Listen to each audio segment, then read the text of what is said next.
the infamous Triumph of Bacchus. Triumph of Bacchus, I'm just gonna spray right here. Yeah, so.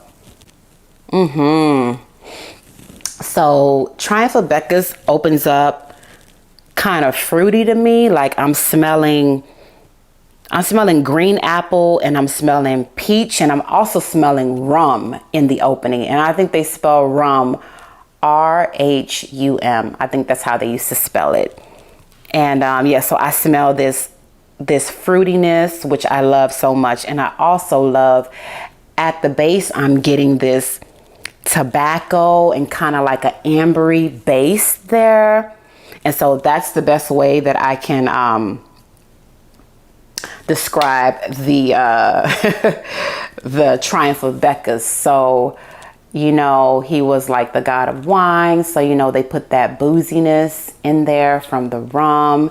And then also, you know, there's that tobacco there. So I think it's unisex too, right? So those fruits, it could take it feminine, but then that rum and that tobacco can take it like more masculine, you know? And so to me, it's like split right down the middle.